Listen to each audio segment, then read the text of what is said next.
Welcome to the E-commerce Paradise podcast. Today's episode is all about the fundamentals of e-commerce that most people forget about. So I'm recording this from my studio apartment in Chiang Mai, Thailand, and I really just want to talk to you guys about this today because it's super important to always understand the fundamentals of your business, or what you should always be going back to no matter what. So I have 7 steps for you guys. It's a pretty simple process, and I'm going to be covering this more in depth in my membership site when I do get it launched. I'll be providing links to all that cool stuff when it is all ready to go. So first off is a niche isn't just a line of products. Right? It's a segment of people. And you can understand it by with dropshipping. It's really important that you do specifically focus on a line of products like, kitchen sinks or dining room tables or bathtubs, right? That's one line of products. But the key here is that the people that want that one line of products also have other needs and desires, right? So you got to understand the target segment you're going to be reaching out to with that product. So, for instance, I guess with bathtubs, you have a bathroom that has a bathtub in it. So you have other things that are in the bathroom, right? And that's really important to understand because someone who buys a bathtub might also need a toilet, shower, a vanity, a sink, whatever. So there's lots of other things that are in a bathroom that you can sell using high-ticket dropshipping. And it's really important to understand that, the people that are interested in the bathtub are going to go to your store. And it's really important to know that having a bathtub-only store is going to be able to convert those people better because you're the bathtub experts, right? And bathtubs might be really specific. They might have dimensions. They might have specific buying like categories you have to understand. They might have more specific delivery and, setup, things like that. So it's really cool to create a store just around selling one product line, but also understand that those people have other needs. So you can create other stores around other product lines. You could create a whole bath store, but it's going to be a lot more complicated. You're going to have multiple product category verticals and content verticals and email marketing verticals and within one store. And it's going to be harder to set up all your upsells and stuff. It's just going to really be more advanced, right? So as a beginner, you have to focus on one product line and one store, okay? And don't go beyond that. And you can build multiple stores out for multiple product lines. So let's say you have one store for bathtubs, sinks, and toilets and showers. So you have 4 stores and you build all of them up and they'll have the perfect amount of, 5 to 10, maybe 15 at the most suppliers. And you have, 100, 200, 300 products and at the most. And then you have, your content, your ultimate guides, blah, blah, blah, all that cool stuff. And then you have your social media. You can create all these into cool packages and, have them feed into each other. So as one gets SEO juice, the other ones can get the SEO juice and they can rank organically. So just focus on creating, multiple stores, one for each type of product line. And maybe even if you want to do like affiliate marketing, you can create blog posts that promote products on the Amazon store through those links. But just understand, guys, that when you're reaching out to a target market in a niche, you want to be super specific with your niche site. It's really important to narrow down. So you could take the bathtub idea one step further, and instead of just doing all bathtubs, you could do antique bathtubs. That might be one category that a certain target market of people are really interested in. When they find a website just about that unique bathtubs or antique bathtubs, then they're going to know you're the expert. You know how to deal with it. You know how the suppliers are, blah, blah, blah. So you might be able to offer way better support.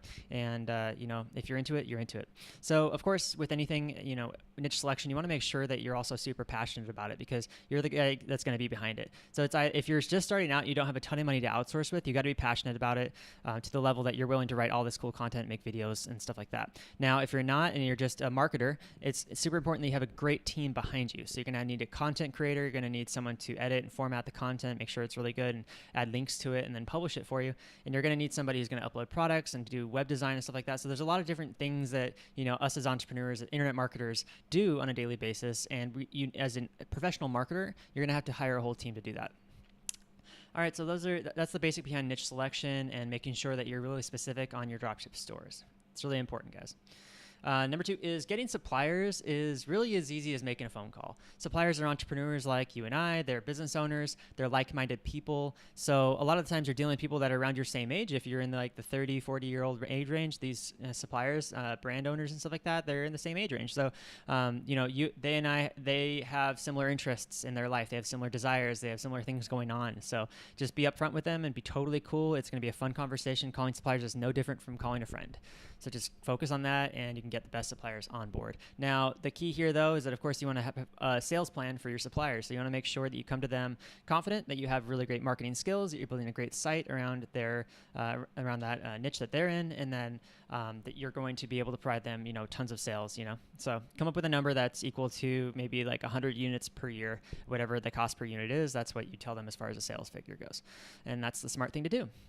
All right, number 3, building a website and a sales funnel really does include lots of moving parts, okay? So you have to understand that it's not just a website. You have a lot of different apps that are all working together, and you have to really optimize your website for conversions. Otherwise, customers will go to you. Even if you're a niche store, they're not going to trust you unless you have all these great optimization things. I'll go over those pretty soon.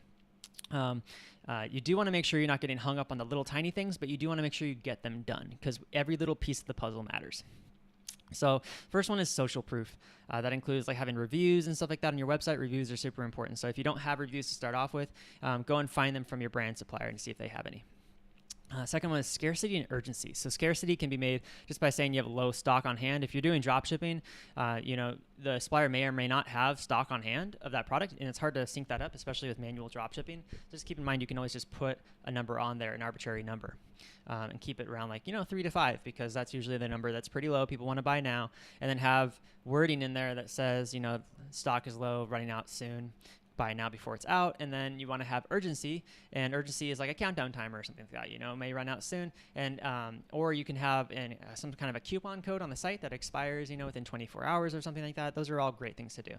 All right, number 3 is trust. You want to have trust in your site. You want to have that built up with trust seals, and you want to have it with guarantees. So trust is great.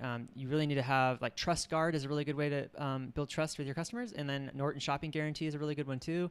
McAfee, anything that builds trust with your customers. You want to have a really great about page. You want to have your address and your phone number at the top and the bottom. So not your address at the top, but your phone number at the top, your address at the bottom with your phone number also. Lots of links. Every single page on your website needs to be filled out.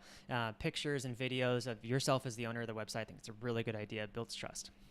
Number 4, risk reversal. That's important. You want to have a satisfaction guarantee of some sort. You want to have a low price guarantee, like a price match guarantee, and you want to have a shipping returns page with a nice return policy. If you have a really harsh return policy, it may or may not make sense for your niche, but you want to have a return policy that's fair. You don't want to be price gouging your customer on restocking fees. All right, and then number 5 is branding and your unique selling proposition. So this is key. Depending on your niche, your brand may be more women-oriented or men-oriented. It may be more prestige-oriented or budget-oriented. So you want to make sure that you understand what your niche is, who the people are, where they are in their life, and what color goes along with that, right? So if it's like black because it's luxury, then there you go. If it's blue because you want to build trust, there you go. If it's red because you want to build urgency and excitement, there you go. Yellow, all that stuff. So read up on branding, read up on colors. You got to choose fonts that make sense. You got to choose shapes that make sense and images that make sense for your brand. But that's super key. And of course, your about page is a big cornerstone of your brand, and every single marketing messages you have is a cornerstone of your brand. So keep that in mind. Number 4, look, getting traffic is easy. You just have to throw up some paid advertising, right? I didn't really understand this before, and I thought, oh man, it's gonna be tough. I gotta build up all this content and stuff. Okay, content is key. If you throw traffic at a website with no content, you're not gonna get any conversions. So build the content first. That's your foundation. But then go out and run some paid ads. For an e-commerce site, you can have a feed with the Google Shopping app and then run Google product listing ads, which show up in the Google Shopping top bar in the Google search when people type in that product name. So it's a really good idea. Getting free traffic does take a lot more time and upfront work. But if you, like I said, build up the content, do the internal linking correctly, and then get backlinks from blogs and other forums and stuff like that, you can reap huge rewards in the long run. So all that is awesome, and I definitely recommend doing that. But just watch out for paid ads. If you don't optimize, you can waste a lot of money on paid advertising. $50, $100 plus per day is not anything unheard of for a niche site with 30 or less suppliers. So just keep that in mind. And you want to use paid ads to your advantage to get traffic and to get leads, but you need to set up a good sales funnel and email marketing and retargeting ads in order to bring those people back to making that purchase. And you want to have everything in there, like the 5 cornerstones of conversion rate optimization I talked about: social proof, scarcity, urgency, trust, risk reversal, and branding and your unique selling proposition in order to convert those people to customers and then turn customers into lifetime fans, lifetime buyers. All right, number 5. Customer service is your key to success long term. And I cannot say this enough. Customer service is one of the main things you tell your suppliers. That is your cornerstone of your business. It's one of the main things you pitch to your customers every time you have anything on your website. You say we provide utmost world-class customer service. And then when you get phone calls, when you get emails, you want to reply as quickly as possible and as nice as possible and as helpful as possible. Okay, so focus on when you're selling, you're going to do solution selling. So focus on their problems, what really their problems are, and how you can best provide a solution for those. Number 6, outsourcing should be done very carefully, and you must become a great people manager. So outsourcing is important because it's going to free you up of your time so you can work on building your business more. But you have to make sure that the people you hire have the same mindset as you as far as customer service. So you have to drive home that your company culture is all about customer service to them. So I suggest you create some training videos for your VAs when you hire them so that they understand how important customer service is and how you like to reply to emails, how you like your tone to be, how you like the helpfulness to be, and then every step of the way. So with dropshipping, for instance, it's, you get an inquiry from a customer about a product. Well, you have to forward that to your supplier and let the customer know, hey, we're asking the supplier. And then when the supplier writes back, you say, thank you so much to the supplier. And then you tell the customer that answer. And you do this back and forth process until everything's answered. And as time goes on, you'll get better at understanding the product so you can answer the questions without having to ask suppliers. But, the VA needs to understand that process, that it's always a back and forth process, that you're just in between and you're pretty much being a matchmaker. All right, number 7, the last step, guys, build your business to sell. I can't stress this enough. If you don't build your business with an exit in mind, you won't build it very well. You have to focus on the exit point. So I usually have it a year out, year to 18 months, year to year and a half. And what that gives me the ability to do is to set this business up organized, set it up clean, make sure that I don't have any of my personal expenses mixed with my business expenses, make sure that everything, all the accounts are separated, right? Because when you do sell your business, you want to make it as easy as possible. Literally just giving them the account login and the password is all you want to have to do. You don't have to separate anything from your personal life to your to that new person, and that's just a pain in the ass. So set up your business to sell, okay? So having that exit strategy will keep you on your toes, keep you organized, and keep you planning correctly. You want to have all your information in one spreadsheet, in a master spreadsheet. That really helps to keep things organized. And then have everything, all your accounting done within that spreadsheet or within a QuickBooks account or a FreshBooks account. However you decide to do it, even hiring a CPA is great, but make sure it's organized, make sure you're doing it right, because when it goes time to sell, they're going to ask for everything. They're going to ask, obviously, for your Shopify dashboard and for your analytics, but they're also going to ask for your bookkeeping spreadsheets, for your, for all your information, and they're going to ask to see your accounting statements, your income statement, your balance sheet, your cash flow statement. And when the sale does go through, the lawyers are probably going to ask for your tax return as well. So look, you don't have to provide the tax return legally, but you should, and you should be open to it, because the more open to it you are, the more smooth the transaction will go. They just want to make sure that you're, telling the truth pretty much about the money you're making, and that this website isn't set up as a sham. So people are investing in internet businesses every day, right? It's one of the best investments people can make out there because it's such a high return on investment.